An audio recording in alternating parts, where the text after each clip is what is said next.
안녕하세요. 소개받은 블록미디어 최창환이라고 합니다.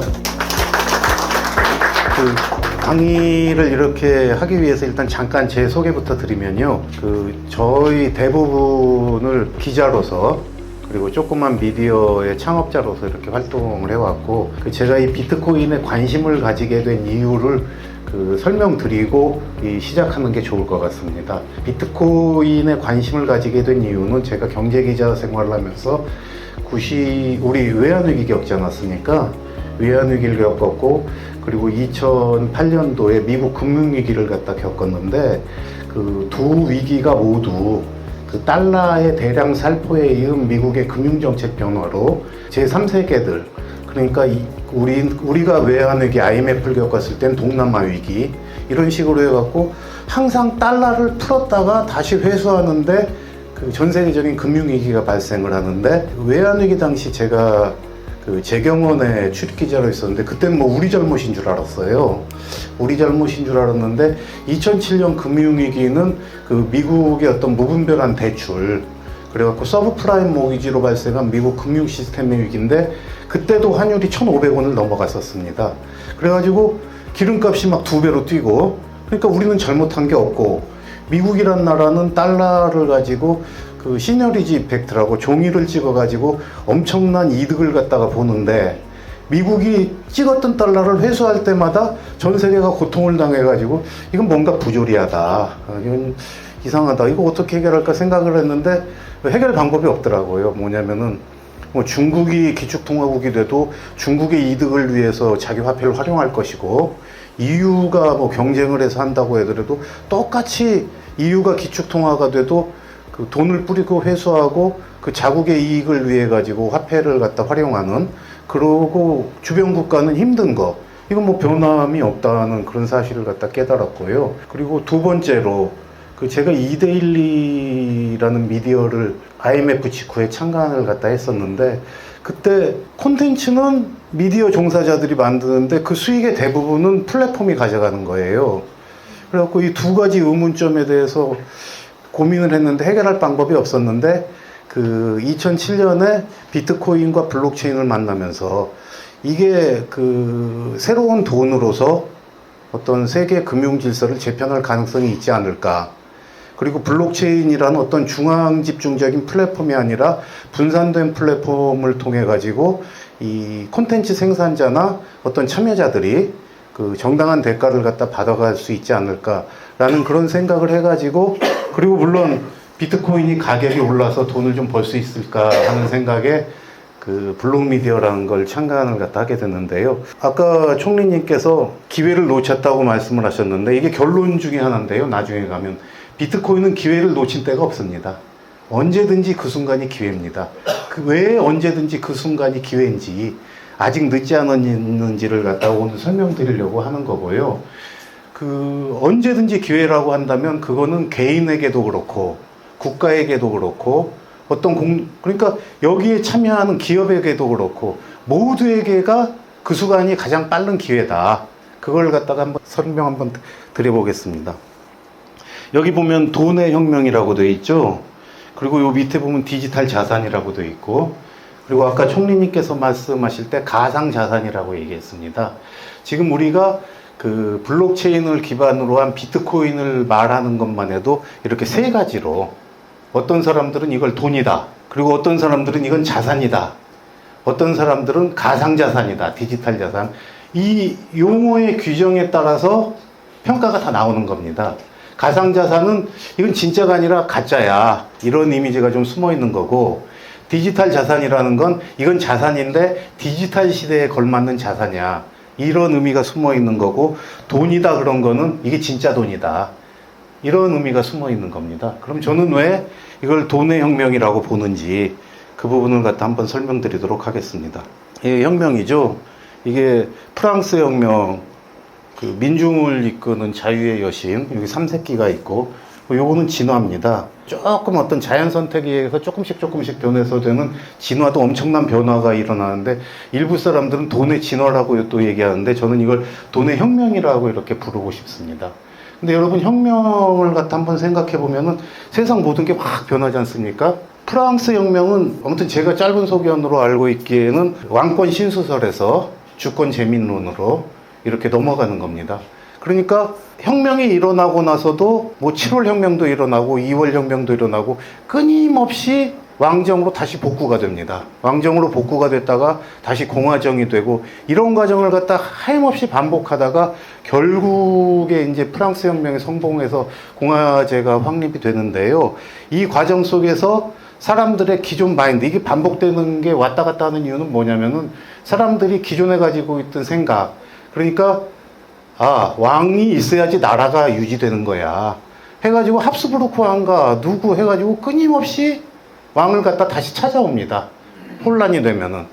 그래서 공화정이 성립했다가 공화정이 약간의 문제가 발생하면 다시 왕을 찾아오고 이런 과정을 갖다 반복하고 혁명의 전도사였던 그 나폴레옹마저도 공화제, 그러니까 왕정의 위협에 맞서서 그 유럽 국가들이 전쟁을 갖다 일으켜서 프랑스를 공격할 때 그 전쟁을 승리로 이끌어서 프랑스 혁명을 유럽에 퍼뜨린 나폴레옹마저도 스스로가 황제가 되고 그런 역사의 아이러니를 갖다가 끊임없이 반복을 하거든요.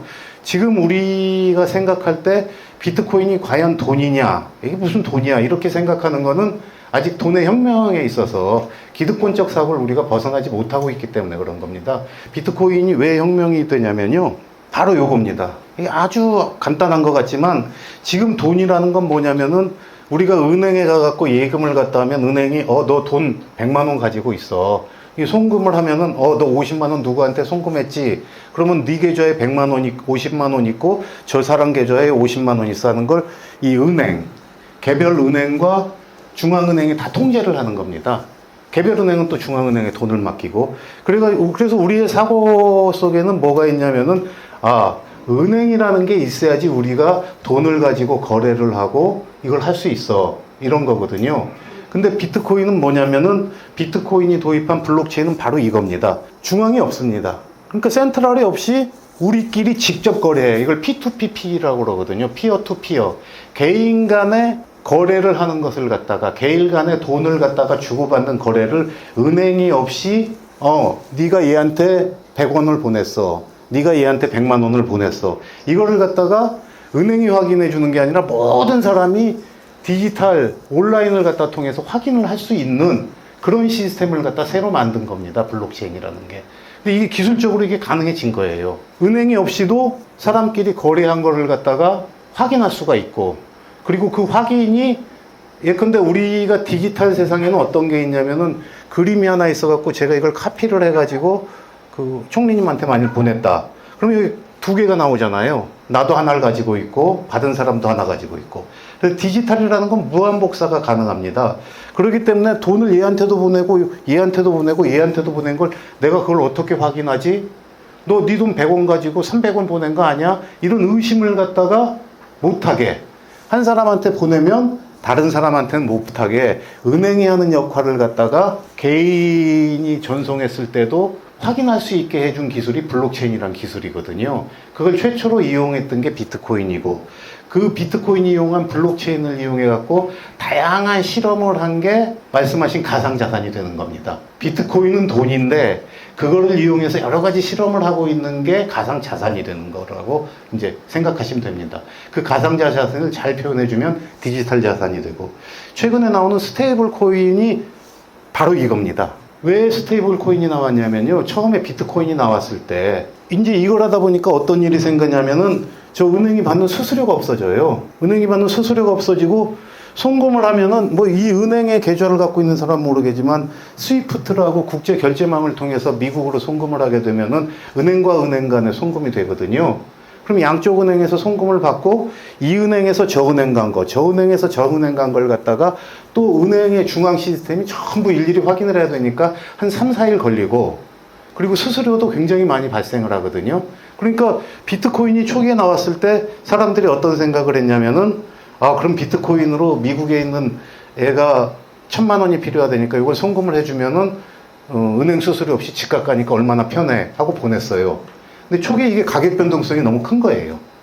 그러니까 1,000만 원을 보냈는데 내일 500만 원이 되는 거예요. 그러니까 미국에 있는 딸내미가 아빠 500만 원 더 보내야 돼. 그러니까 번거롭잖아요.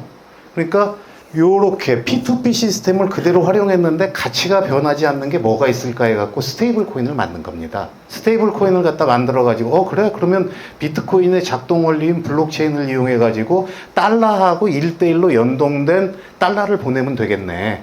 해가지고 보내면은 아까 말했듯이 비트코인하고 똑같이 은행에 안 끼기 때문에 수수료가 발생하지 않고, 그리고 이게 즉각 갑니다.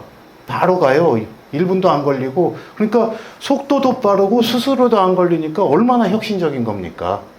그래서 기존 돈이 은행을 갖다가 피해갖고 직접 결제할 수 있게 해준 게 이제 스테이블 코인이고, 그러니까 기존 금융 시스템 위에 올라간 거죠. 비트코인은 그게 아니라 달러 뭐 다 필요 없어. 내가 돈 합계 나온 게 P2P 머니로서 비트코인인 겁니다. 요 그림 탈중앙, 그리고 개인과 개인, 그리고 수수료가 없다. 이게 굉장히 중요한 개념입니다. 근데 이제 그래서 다시 한번 돌아가 보겠습니다. 이제 학자님들이나 이런 관료분들이 굉장히 많이 하는 게, 야, 비트코인이 무슨 돈이야. 돈이란 건 세 가지 기능을 해야 돼. 가치 저장 수단, 교환의 매개, 그리고 가치의 척도. 가치 저장 수단이라는 건 뭐냐면 내가 땀 흘려 번 돈을 근로 노동의 대가를 갖다 이렇게 놔뒀을 때 이게 영원하게 가치가 저장이 돼야 되거든요. 그렇지 않으면은 돈으로서의 가치가 없어지는 거예요. 예, 근데 오늘 내가 100원을 갖다가 땀 흘려 벌었는데 50원이 된다. 그러면 내가 저금을 할 수가 없지 않습니까? 그래서 돈이라는 게 가치 저장 수단, 그리고 교환의 매개. 나가가지고 양파 한 단 사는데 뭐 쌀로 바꾸고 뭐 이러면 번거롭지 않습니까? 초기 화폐는. 그래갖고 어디서나 뭐 우리 원화 내면 가갖고 쓸 수 있는 게 이제 교환의 매개고, 가치의 척도는 이렇게 계약을 갖다 할 때 법정 화폐 원을 우리나라에서는 원 단위로 이렇게 계약을 하지 않습니까? 뭐 1억 원이다, 5억 원이다. 그래갖고 이 세 가지 기능을 해야 되는데 비트코인이 무슨 돈이야? 돈의 역할을 전혀 못하고 있지. 이제 이렇게 공격을 하는데, 비트코인이 지금 나온 지가 지금 15년 됐거든요. 15년이 됐는데 이 비트코인을 좋아하는 사람들한테는 이 역할을 다 하고 있습니다. 교환의 매개라든지 이걸로 거래를 하는 사람들이 있어요. 그리고 가치의 척도. 근데 일반 화폐에 비해서는 굉장히 떨어지는데, 지금 두드러진 게 가치 저장 수단으로서의 비트코인. 이게 지금 자리를 갖다 잡은 겁니다. 이게 자리를 잡게 된 이유가 작년도에 그 비트코인이라는 게 가치 저장 수단이라고 주장하는 거에 대해서 공감한 미국 금융기관들이 생겨나기 시작한 거예요. 그 대표적인 게 이제 블랙스톤인데, 블랙스톤이 ETF라고 해갖고 금융 속에 있는 자산으로 이걸 만들어가지고 미국의 SEC에 그 승인을 득합니다. 그리고 SEC의 승인을 얻은 다음에 그 다른 이제 가상자산들, 디지털 자산들도 이렇게 승인을 갖다 얻게 되는데, 비트코인이 ETF가 되고 나서 그 사람들이 채택하는 속도가 금을 갖다 채택하는 속도보다 압도적으로 높습니다. 그전에는 금이 가장 높았었거든요. 그리고 어제자인데 블랙록이 가지고 있는 그 ETF 자산 중에서 그 단위 기간별 수익률이 가장 높은 것도 비트코인입니다. 그거는 뭐냐면은 가치 저장 수단으로서 내 자산의 일부를 갖다가 비트코인 ETF를 통해서 비트코인에 투자하는 사람들이 늘어났기 때문에, 그러니까 미국에서 금융자산으로서 그 돈의 가치 저장 수단으로서 기능을 갖다 인정받은 거죠. 이 대표적인 게 그 최근에 미국 정부의 움직임입니다. 미국 정부는 돈의 혁명이라고 했는데, 미국이 이걸 100% 받아들인 건 아닌데, 아무튼 선거에서 승리한 트럼프는 비트코인과 스테이블 코인 두 가지를 갖다가 달러 기축통화를 강화하는데 지금 사용하는 정책을 쓰고 있습니다. 그러니까 트럼프는 굉장히 영리한 거예요. 그러니까 비트코인을 처음에는, 야, 달러가 돈이고 비트코인은 저건 쓰레기야. 나는 달러를 지키기 위해서 비트코인을 배격하겠어라고 트럼프가 얘기를 했었거든요. 근데 어느 순간 트럼프의 말이 바뀝니다. 트럼프를 예로 들겠습니다. 달러 강화를 위해서 트럼프는 지금 두 가지 정책을 갖다 쓰고 있는 게요. 첫 번째가 비트코인을 전략적으로 비축하는 겁니다. 여기 보면은 리저브라고는 용어를 갖다가 스트래티직 리저브라는 용어를 사용하거든요. 보통 이제 스트래티기라고 사용할 때 뭐 원유 같은 국가 전략 자산을 얘기하고, 리저브는 뭐냐면은 그 중앙은행이 보유하고 있는 대외 지불 자산을 의미합니다. 그러니까 즉각적으로 현금화해 가지고 교환이 가능한 그런 걸 갖다 우리 하느니 뭐 외환 보유고할 때 쓰는 게 그게 다 리저브거든요. 근데 비트코인 전략 비축이라고 얘기를 하고, 그 두 번째로 그 스테이블 코인 관련 법안을 갖다가 만들어 가지고 스테이블 코인을 달러가 전 세계의 돈을 지배하는 수단으로 쓰려는 두 가지 정책을 갖다가 지금 취임한 뒤 적극적으로 쓰고 있습니다. 이게 다 트럼프 한 얘기입니다. 미국을 세계 최고의 비트코인 강국이자 가산자산의 중심지로 만들겠다. 이를 실현하기 위해 역사적인 조치를 단행하고 있다고 해서 행정명령을 갖다가 통해서 비트코인 비축 명령을 갖다가 내립니다. 근데 여기는 어디까지 들어가냐면요. 지금 인공지능 암호화폐 고문인 데이비드 sak스라고 있는데 백악관의 크립토 짜르라고 불립니다. 이 사람이 그 트럼프가 행정명령을 한 다음에 그 트럼프 대통령이 비트코인 전략 비축을 위한 행정명령에 서명했다고 하면서 몰수된 비트코인만 비축되면 납세자의 부담은 없을 것이라고 얘기했습니다. 미국이 20만 비트코인을 가지고 있거든요. 근데 그 부분을 갖다가 팔지 않겠다라고 얘기한 겁니다. 왜냐면은 비트코인을 새로 사게 되면 예산이 더 드니까 일단은 그걸 갖다 팔지 않겠다 이렇게 얘기를 갖다 했는데, 미국 의회와 그 비트코인을 트럼프를 비트코인으로 끌어들인 신시아 루미스라는 의원이 있습니다. 상원 의원인데 이 사람의 입장은 좀 다릅니다. 그래서 미국은 이 부분을 갖다가 지금 공화당의 친암호화폐 의원들이 이걸 진행하고 있거든요. 그 작년에 이제 법 자체가 비트코인 로입니다. 비트코인 로 2024라는 법을 갖다가 발의했는데 작년에는 폐기됐고 올해 다시 재발의를 했습니다. 그 100만 BTC를 모으면 미국의 부채 절반을 갚을 수 있다. 지금 미국의 부채가 36조 1천억 달러거든요. 이게 뭐냐면 지난 1월 1일자 기준으로 바이든 행정부에서 부채 한도를 갖다가 본래 34조 달러인가 그런 걸 1월 1일까지 한도를 늘리지 않고 유예해 줬습니다. 그때까지는 더 늘려도 돼. 그래서 36조 1천억 달러가 그때 멈춰 있는 단계에서 그 100만 BTC를 모으면 미국 부채 절반을 갚을 수 있다고 그랬거든요. 근데 그러면 이게 어떻게 하냐면 5년 동안 20만 BTC씩 축적을 해서 총 100만 BTC를 갖다가 더 모으겠다 이 얘기입니다. 그러면은 이 양반이 뭐라고 또 이 얘기를 하면서 얘기를 하냐면은 미국은 부채의 절반을 갚을 수 있다고 그러는데 20년 동안 100만을 5년 동안 모아서 20년 동안 보유했을 경우를 얘기하는 거거든요. 근데 지금 미국의 부채가 올해만 해도 2조 달러 이상 더 늘어나게 돼 있습니다. 그러면 20년이면 40조 달러가 더 늘어나거든요. 적게 잡아도. 그럼 이 사람은 100만 BTC가 있으면은 적어도 3, 40조 달러의 부채를 상환할 수 있다라고 보고 있는 겁니다. 이 사람은. 그러니까 그 미국 트럼프는 20만 BTC는 더 이상 팔지 말라고 행정명령을 내렸고, 요 단계에서 그 지금 비트코인 실무를 담당하고 있는 게 보하인즈 디지털 자산 실무그룹 책임자인데요. 이 조금 아까 본 신사 루미스 상원의원과 그 암호화폐 정책을 갖다 상원에서 주도하고 있는 팀스칸 상원의원의 위원장과 만나서 그 회동한 뒤에 그 지금 미국 정부가 전략적 비트코인 보유를 위한 인프라를 구체적으로 이미 하고 있다. 요거 조만간 공개될 것이다. 이렇게 얘기를 했어요. 그러니까 미국 정부와 의회는 이 부분을 갖다 지금 하고 있는 겁니다. 요게 이제 신시아 루미스 의원의 2023년도 그 법인데요. 뭐냐면 그 미국이 금괴를 갖다가 포트녹스에 복원하듯이 비트코인을 보유하는 그런 시스템을 만들겠다. 이게 바로 요겁니다. 전략적 비트코인 보유를 한 인프라 구축. 그리고 비트코인을 갖다가 해마다 20만 개씩 해서 5년간 100만 개를 갖다 보유하고 이거를 적어도 20년은 안 팔고 갖고 있겠다. 그리고 세 번째가 이 부분은 비트코인을 얼마나 보유하고 있는지는 감사를 갖다 통해서 투명하게 항상 공개하겠다. 비트코인은 정부가 갖고 있으면 얼마를 어디에 갖고 있는지 다 볼 수가 있게 되어 있습니다. 그리고 다른 기관들이 가지고 있는 것들도 그 스트래티직, 여기 아까 말씀드렸던 전략적 비트코인 리저브라고 요렇게 해서 계속 보유하도록 하겠다. 그리고 그 각 주들이, 미국의 주들이 그 여기에 적극적으로 참여하도록 하겠다. 이미 많이 참여하고 있습니다.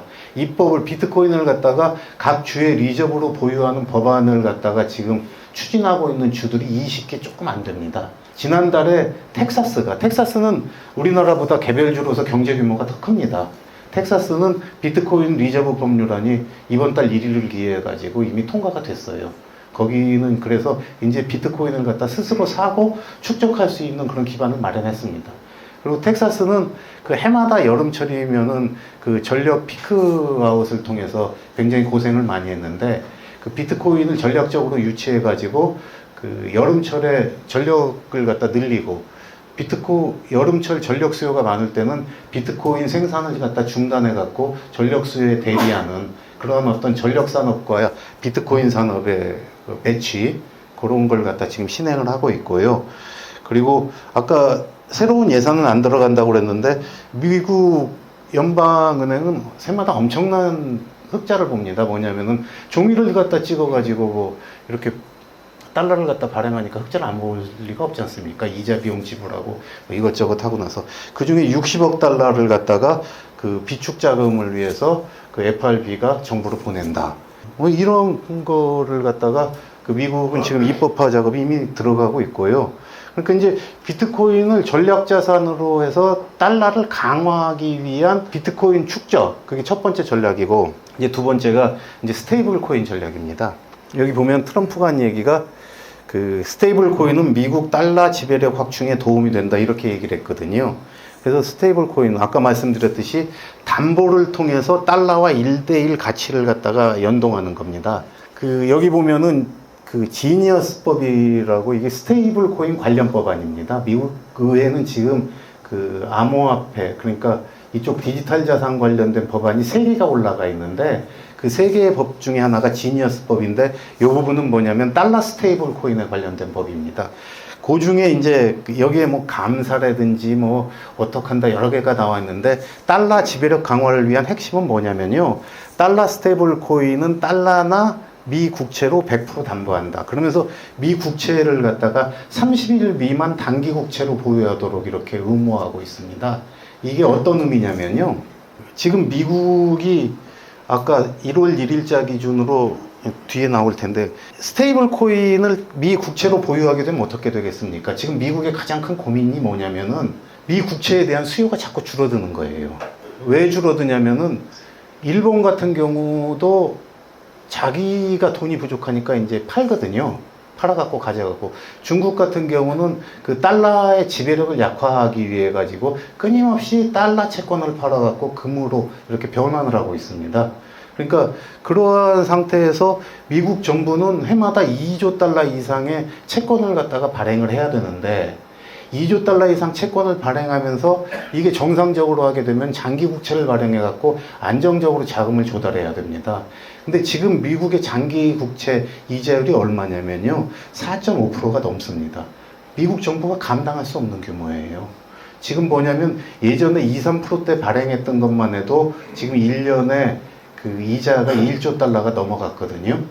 근데 그 상태에서 4, 5%로 발행을 한다고 하면 이자에 따른 재정 적자만 2조 달러 가까이 돼버리기 때문에 단기 국채를 갖다 발행해갖고 위기를 넘겨야 됩니다. 그래갖고 미 국채 30일 미만 미 국채를 보유해야 된다고 이렇게 얘기를 해놓은 거예요. 그래갖고 미 국채 수요를 갖다 늘리겠다. 근데 지금 스테이블 코인 발행액이 현재까지 2,500억 달러 정도 됩니다. 정말 조족지혈이죠. 스테이블 코인 발행으로 미 단기 국채를 갖다 소화하기 힘듭니다. 최근 미국 정부가 어떠한 조치를 취했냐면요. 미국 FRB가 미국 주요 은행들이 보유하고 있는 그 미 국채를 갖다가 위험 자산에서 빼줬습니다. 왜냐하면 그렇게 하게 되면 미국 국채를 갖다가 미국 주요 은행들이 더 사줄 수가 있거든요. 그건 무슨 의미냐면은 달러 국채의 이자율 상승 그리고 일본과 중국의 국채 매각에 따른 달러 위기를 갖다가 극복하기 위해서 우리 언론에는 안 나오더라고요. 그걸 갖다 극복하기 위해 가지고 그런 조치들을 갖다 취하고 거기 플러스 스테이블 코인을 통해 가지고 미 국채 수요를 늘리겠다는 게 미국의 정책입니다. 이게 지금 미국 재무부 장관입니다. 이 월가 출신이거든요. 스콧 베센트라고 해서 스테이블 코인은 미국 국채 수요를 증가시킨다. 국채 수요 증가는 국가 부채 해소에 도움이 되며 미국에게 이로운 일이다. 이제 이렇게 얘기를 하는 거죠. 세계 시장에서 달러 미 국채에 대한 수요를 높여 미국의 부채 문제에 도움이 될 것이다. 이렇게 얘기를 하는 거고 이 사람이 예상하는 발행액은 2030년 말까지 3조 7천억 달러까지 갈 것이다. 이렇게 얘기를 하는 겁니다. 이게 중요한 게 뭐냐면은 이러한 규모가 나온다고 하더라도 미국의 국채 소화를 하기에는 좀 부족해요. 근데도 불구하고 어쨌든 피아트 머니 중에 최고의 돈, 그러니까 법정화폐 중에 최고의 법정화폐는 달러 아닙니까? 그러면 스테이블 코인이 이렇게 나왔다. 그러면 사람들은 어떤 걸 가지려고 하겠습니까? 중앙이 없다고 했지 않습니까? 체크가 안 돼요. 외환관리법 있어도 아무 의미가 없어요. 미국 달러 가지고, 달러 스테이블 코인 가지고 해외로 송금하고 그러면은 아무도 할 수가 없어요. 지금 우리 정부가 이걸 갖다가 제한하기 위해서 법이 아니라 국세청 지침이나 뭐 이런 걸 통해서 어떻게 하고 있냐면 해외 자산이 5억 원 이상, 그러니까 암호화폐 자산이 5억 원 이상이면은 국세청이 신고하도록 되어 있어요. 법률 근거 없습니다. 그냥 국세청이 그 지침을 갖다 가지고서 그렇지 않으면 과징금 많이 물린다. 그러니까 일반적인 금융자산을 5억 이상 신고해야 되는데 암호화폐 자산도 마찬가지다 해가지고 그걸 하고 있는데 그 규정에 또 뭐라고 되어 있냐면은 해외 거래소, 중앙화된 거래소를 갖다 통한 거는 신고를 하지만은 탈중앙 거래소라고 해가지고 이 완전히 개인들의 자금을 갖다가 그 이렇게 직접 이렇게 개인들이 그러니까 우리나라 업비트나 빗선 같은 거래소 말고 직접 할 수 있는 그런 지갑이나 거래소들이 있거든요. 거기 있는 건 신고 예외로 두고 있습니다. 왜냐하면 거기다가 신고하라고 해봤자 실효성이 없기 때문에. 바이낸스나 다른 대부분의 중앙화 거래소들은 우리나라 암호화폐 거래하는 사람들을 고객으로 막기 위해서 우리나라에서 그 사업자 신고는 안 한 상태에서 국세청에 협조하고 있습니다. 왜냐하면 암묵적으로 사업자 신고를 하고 거래를 하게 돼 있는데 그냥 해도 국세청이 그냥 놔둬요. 이 협조를 받아야 되니까. 기존의 규제 시스템은 무력화된다. 이렇게 봐야 됩니다. 그래갖고 새롭고 창의적인 규제 시스템을 만들어야지 되는 그런 과제가 있는 건데요. 여러분 이건 달러에 연동된 돈이죠. 달러 스테이블 코인이니까. 이건 돈입니다. 왜냐하면 얼마든지 쓸 수 있습니다. 그리고 미국으로 어디 가가지고 이 스테이블 코인 가지고 가면은 왜 담보물을 맡겨놔야 되냐면 바로 달러로 교환해 주게 돼 있어요.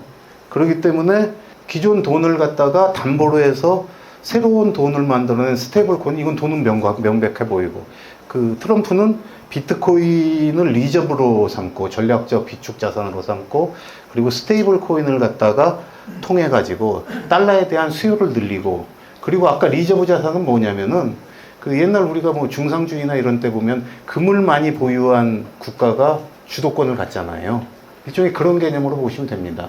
미래에는 디지털 골드인 비트코인을 갖고 있는 국가가 화폐나 주도권을 가질 것이다라고 생각해서 이걸 하는 거예요. 근데 이걸 돈으로 생각하지 않고 가상 자산으로 생각한다면, 그리고 이 정책이 완전히 달라지겠죠. 개인은 모르지만은 이제 그러한 차이점이 있고요. 이게 아까 말씀드렸던 건데, 이게 지금 금리를 갖다 작년부터 내리기 시작했거든요. 금리는 은행에 꿔주는 일일물 단기금리거든요. 그거를 하게 되면은 장기금리도 본래 따라 내려갑니다. 근데 지금 금리는 굉장히 많이 내렸는데 장기금리는 도리어 오르고 있어요. 이건 지금 미국만 그런 게 아니라요. 일본 30년 장기금리가 어제 3.2%가 됐습니다. 이거 3% 돌파하면 큰일 난다고 했거든요. 여러분 한번 환율 찾아보시면 아는데 지금 원화도 이렇게 절하하고 있는데 일본 엔화는 계속해서 절상하고 있는데 절하하고 있습니다. 달러보다 엔화가 더 위험한 거예요. 그러니까 우리가 기축통화라고 생각하고 있는 통화들이 이런 위험에 지금 처해 있는 겁니다. 이게 최근 비트코인 가격 상승의 이유입니다.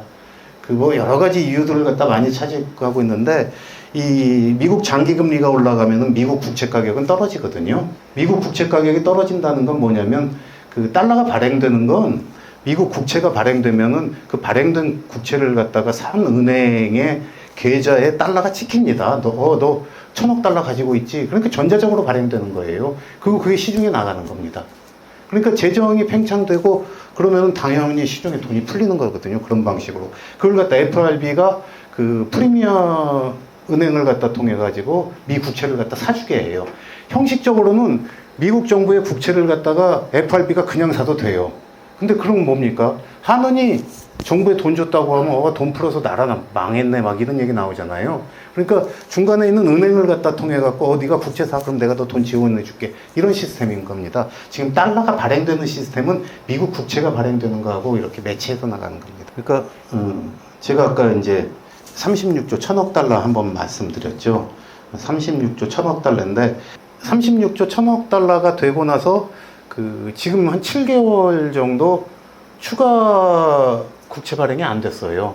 추가 국채 발행이 안 되고 그동안은 어떻게 했냐면 예외가 이자 지급에 대해서는 부채 한도를 넘어서 1월 1일 이후에도 그러니까 뭐냐면 34조 달러인가 하는 부채 한도를 늘리는 협상을 안 한 겁니다. 하다가 중단됐는데 그럼 미국 정부가 부도가 나니까 야 그러면 1월 1일까지는 그 부채가 늘어나는 걸 그냥 용인하자. 한도 증액은 하지 말고 한 게 바로 1월 1일 유예기간이거든요. 그러니까 1월 2일 이후에 트럼프는 유예기간 종료로 추가적인 부채를 늘리진 못했어요.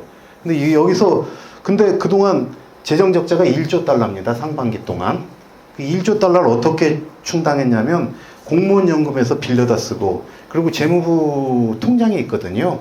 그 재무부 통장에서 4천억 달러 또 가져다 쓰고 해서 재무부 통장이 지금 바닥나기 일보 직전입니다. 그러니까 미국은 공무원 연금에 꿔다 쓰고 재무부 통장으로 해가지고 더 이상 이제 이런 방식으로 하긴 불가능해져 가지고 이제 8월 달이 되면은 7월 말에 부채 협상을 해가지고 부채 한도를 갖다 늘리고 그걸 근거로 해가지고 채권 발행을 시작해야 돼요. 근데 채권 발행을 갖다 시작해야 되는데 장기 국채를 갖다 발행하게 되면은 이게 폭발적으로 또 상승을 하게 되거든요. 그럼 미국 정부가 앞으로 발행하는 국채 금리에 따라서 이자를 지불해야 하기 때문에 미국 재정은 더 이상 버틸 수 없는 상황에 가기 때문에 그래서 단기 국채로 소화시키려고 하고 그걸 위해서 아까 말했듯이 스테이블 코인 달러 기반으로 달러처럼 가격이 연동된 스테이블 코인의 가격을 갖다가 단기 국채 30일 미만 단기 국채만 매입토록 해서 30일 미만 단기 국채로 신규 수요를 갖다 일단 충당하려고 하는 게 지금 미국 정부의 보관입니다. 그래서 지금 미국 공화당이 추진하는 세 가지 법안이 있어요. 이게 트럼프 대통령과 같이 해가지고 하는 건데 클래러티 법안. 이건 아까 말했듯이 가상자산입니다. 디지털 자산을 명확히 하는 겁니다. 디지털 자산이 증권이다 아니다 이제 이런 논란이 있거든요. 디지털 자산을 증권으로 가게 되면은 우리나라로 치면은 SEC의 규제를 우리나라 금감원의 규제를 갖다 받아야 되는데 가상자산은 혁신적인 거기 때문에 증권 규제를 받으면 안 된다. 그 법안이 이제 클러레트 법안이고 그리고 조금 아까 말씀드린 지니어스 법안 그리고 여기서 이제 특징적인 게 우리나라 한은도 CBDC를 갖다 발행하려고 하는데 CBDC 발행을 못하게 하는 법안입니다. 이거는 왜 그러냐면 블록체인이란 건 이게 다 들여다볼 수가 있거든요. 그러니까 개인의 어떤 자유를 침해한다고 해서 이 세 가지 법안이 통과되려고 했는데 오늘 어떤 공화당 내 이견과 민주당과의 갈등 해가지고 오늘은 일단 미뤄진 그런 상태입니다. 그러니까 미국은 디지털 머니, 크립토 머니, 그리고 디지털 자산 이걸 갖다 명쾌하게 분리해가지고 규제 시스템을 지금 마련하는 막바지 단계에 들어가 있다. 이렇게 보시면 될 것 같습니다. 제가 돈 얘기를 하고 그랬는데 이게 뭐냐면 톱 10, 톱 어셋 바이 마켓캡이라고 해서 시가총액 기준 세계 상위 10위를 갖다 말씀드리는 거거든요. 여러분 한번 여기서 이렇게 보면은 제가 보기엔 한 몇 가지 특이점이 있거든요. 이렇게 한번 보십시오. 일단 나라 한번 보시고 그리고 저쪽 앞에 보면은 이제 이름이 있으면서 저기 보면은 다 주식이죠. 주식인데 주식 아닌 게 골드, 비트코인, 실버 세 가지입니다. 주식은 뭔가 생산해가지고 뭔가 만들어내잖아요. 부가가치를. 근데 골드, 비트코인, 실버는 부가가치를 못 만들어냅니다. 잊어주는 것도 아니거든요. 근데 왜 여기 있을까요? 골드하고 실버는 인류 대대로 몇천 년 동안 돈으로서 기능해오고 그 돈으로서 기능해온 것 중에 가치 저장 수단으로 아직도 인정을 받고 있기 때문에 그렇습니다. 비트코인이 여기 들어가는 것도 똑같아요. 비트코인은 기업들처럼 부가가치를 생산해내지 않지만 사람들은 부가가치를 생산해내지 않기 때문에 저건 아무 쓸모가 없다고 하는데 부가가치를 생산해내지 않는 애가 이렇게 가치가 올라간 거는 가치 저장 수단으로서 인정받고 있기 때문입니다. 그리고 보면은 다 미국이죠. 그리고 한번 보십시오. 마이크로소프트, 애플, 아마존, 알파벳, 메타. 다 디지털 기업입니다. 인터넷 기업. 전부 사우디 아람코 하나만 있고요. 전부 다 디지털 기업이에요. 그러니까 가치 저장 수단과 디지털 기업만이 이 안에 들어가 있는 거거든요. 근데 비트코인을 뭐라고 사람들이 얘기하냐면 가치 저장 수단으로서 금이다 해서 디지털 골드라고 하거든요. 그럼 비트코인은 과연 디지털 골드로서 어느 정도의 역할을 할 수 있느냐? 이걸 한번 보여드리겠습니다. 이게 뭐냐면은 돈으로서의 속성을 화폐와 비트코인과 금을 갖다가 한번 이렇게 나열해 본 겁니다. 이게 뭐냐면 듀러블, 내구성. 금은 안 닳잖아요. 비트코인은 금보다 덜 안 닳아요. 금은 뭐 이렇게 옛날에 보면 시니어리티 이펙트라고 주조이익이라고 해서 뭐냐면 금동전을 만들면서 이렇게 갈아가지고 거기서 금가루를 갖다 빼가지고 이렇게 먹었었거든요. 그러면서 중량을 속이는 거죠. 근데 비트코인은 그럴 수가 없습니다. 뭐 종이돈은 찢어지기도 하고, 그리고 디비저블, 분할성. 금보다 비트코인, 1비트코인은 1억 사토시로 나눠집니다. 그리고 펀저블, 이게 뭐냐면 대체성인데요. 대체라는 건 뭐냐면은 이금하고 이금이 똑같을지는 누구도 장담을 못 하잖아요. 비슷하다고는 하지만 금의 함도가 다를 수가 있거든요. 근데 비트코인은 완벽하게 똑같습니다. 얘하고 교환을 한다고 해갖고 뭐 달라지는 게 없어요. 근데 화폐 같은 경우는 뭐 많으니까 이건 뭐 달러, 원화 이런 걸 얘기하는 거고요. 그리고 포터블, 비트코인은 핸드폰 없이도 암호만 외우고 있으면 어디 가서든 찾을 수가 있습니다. 근데 금은 세관을 통과해야 되니까 갖고 나가기 힘들죠. 그리고 이게 진짜인지 가짜인지, 위주화폐도 힘들고 저것도 힘든데 비트코인은 절대 가짜를 만들지 못해요. 그리고 여기 제일 중요해요. 요것도 하는데 나머지는 돈의 일반적인 다른 특성이고, 여기 뭐냐면 희소성이거든요. 희소성이라는 건 어떻게 정의가 되냐면 지금까지 나온 발행 총량 대비 새로 공급된 발행량, 요걸 새로 공급된 발행량을 지금까지 공급된 걸로 나누면 희소성이 나옵니다. 역사성은 가장 높죠. 돈으로 한번 이렇게 따져봤을 때 비트코인 가격이 올랐다고 얘기하는데 달러로 이 집값은 미국의 중위 집값입니다. 이렇게 됐어요. 28만 8천 달러가 44만 3천 달러로. 우린 집값이 올랐다고 그러죠. 비트코인으로 따지면 집값이 100분의 1로 떨어진 겁니다. 가치를 저장하는 좋은 돈으로 가지고 있었다고 생각을 한다면, 여기다 저금을 했다면. 이 이유가 뭐냐면요. 이게 이제 달러가 미국에서 중앙은행이 생긴 게 그 1913년 12월 23일입니다. 그때 구매력을 100으로 봤을 때 지금 구매력이 3% 남았다는 연준 자료입니다. 다른 데 자료가 아니라요. 연준 스스로가 저때의 구매력과 이때의 구매력을 갖다 비교해 봤을 때 달러의 구매력이 97% 떨어졌다. 이렇게 얘기를 하는 거거든요. 이유는 저기 보면은 올라갔을 때가 그 루즈벨트 대통령이 1차 대전 이후에 민간의 금수를 갖다 금지하고 그걸 갖다 다 이렇게 회수해가지고 달러, 그때 금태환 제도였거든요. 그래가지고 가격이 올랐었고, 그리고 브레튼 우즈 협상을 하면서 다른 나라의 금본위제는 없애고 미국만 금과 연결시키고, 그리고 1971년에 닉슨이 그 금태환을 갖다 정지시키면서 베트남 전쟁으로 물가가 오르고 돈이 벌어졌을 때 이렇게 돼가지고 지금 이렇게 달러의 가치는 하락되고 있다. 이걸 보여드리는 거고요. 이게 아무튼 비트코인은 암호를 통해서, 암호화 수학을 통해서 그 보안을 유지하고 해킹을 갖다 방지하고 그 정확성을 검증하는데요. 이게 16지법입니다. 여기 보면 가장 끝이 F거든요. 그래갖고 헬로라는 단어를 넘기면 16진법으로 이렇게 표시가 됩니다. 이게 비트코인을 지키는 암호화폐 체계인데 이게 헬로라는 건 알 수가 없어요. 근데 비트코인은 10분마다 블록이 형성되는데 그 10분 동안 거래된 모든 내용을 저 헬로라는 단어를 이렇게 바꾸듯이 이 암호화 시스템을 통해 갖고 엄청나게 긴 16진법 문장으로 바꿔내는 게 그 비트코인의 암호 체계입니다. 근데 헬로를 넣으면 이렇게 되는 거는 쉽죠. 그냥 기계가 해줘요. 그래갖고 블록체인에 그걸 갖다가 거래 내용을 갖다 확인하기 위해서 지금 전 세계에 수십만 대의 컴퓨터가 이 작업을 갖다 하고 요 작업을 하는 겁니다. 이 작업을 갖다 무작위로 막 하다가 이거 보니까 헬로야 라고 이렇게 올려주면은 다른 애들이 그래 맞나 보자 하고서 해갖고 헬로 맞네 하면 그 블록이 형성되는 거고, 블록이 형성될 때 그 대가로 비트코인을 줍니다. 그걸 채굴이라고 하거든요. 저 시스템이 이렇게 중앙 집중 없이도 거래의 진위성을 갖다 확인해 주는 암호화폐 시스템인 겁니다. 그게 이제 왜 체인이냐면 그렇게 해서 블록이 만들면서 이렇게 계속 가요. 그러니까 요거를 갖다 위조하려고 하면 앞에 걸 다 바꿔줘야 돼요. 그러니까 실질적으로 불가능한 겁니다. 근데 이게 제가 아까 희소성을 말씀드렸는데 비트코인이 10분에 3.1개 정도가 나옵니다. 10분에 3.1개. 근데 이게 프로로 따지면 이제 2024년부터 2028년까지 요 개수가 나오는 건데요. 1% 이하로 떨어졌어요. 해마다 나오는 신규 공급량이. 그러니까 지금까지 나온 총 채굴량 대비 신규 공급량을 의미하는 거거든요. 그러면 이게 뭘 의미하냐면 금은 아무리 채굴이 안 돼도 1년에 기존 공급량의 1% 정도는 나옵니다. 생산 기술이 계속 발달을 해가지고. 지금 비트코인이 5,000년 동안 어떤 가치 저장 수단으로 자리를 지켜온 금보다 신규 공급량이 더 적은 희소성을 띤 그러한 자산이 된 겁니다.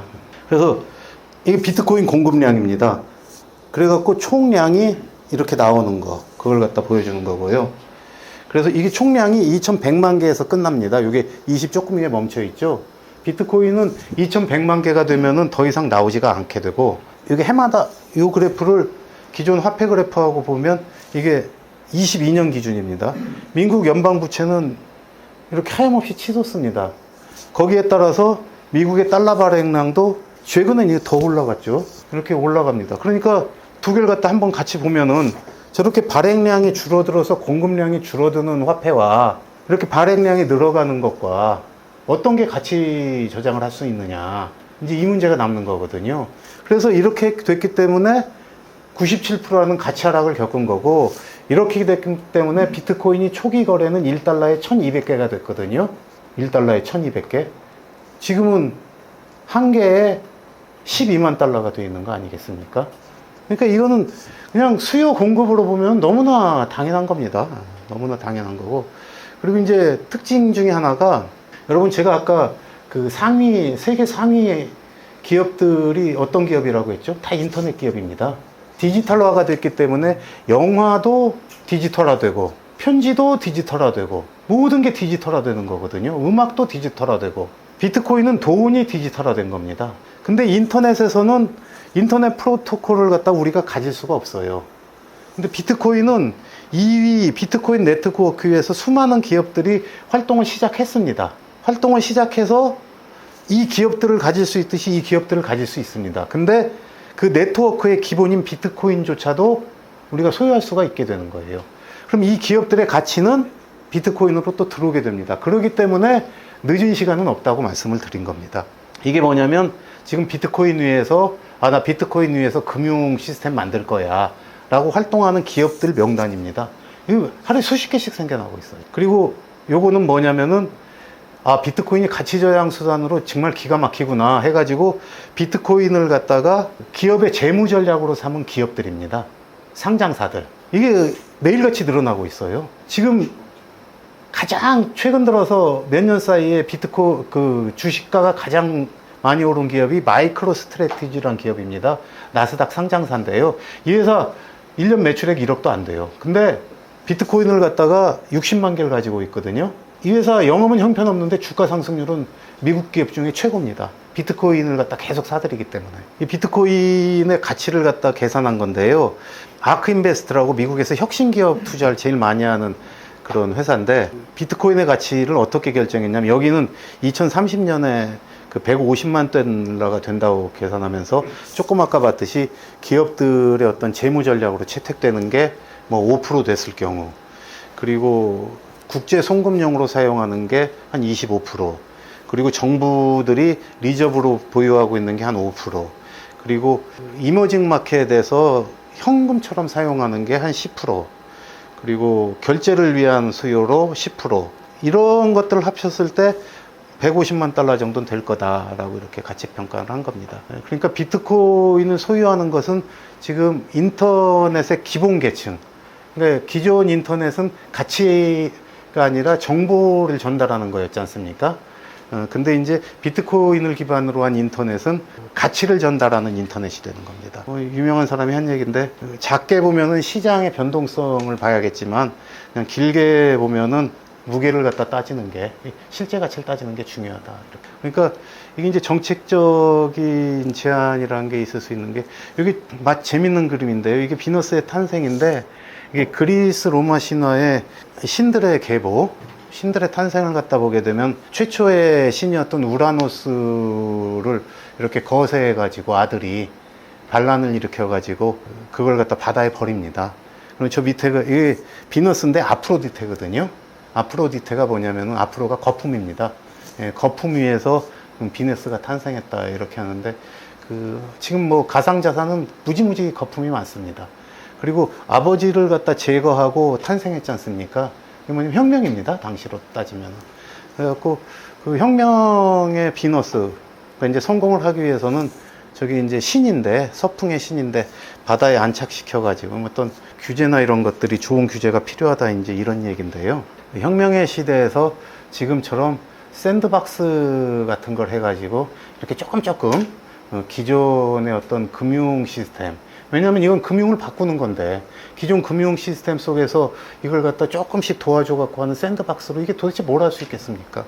그래서 미국이 저게 가능한 게 혁신의 시대에는 네거티브가 필요하다.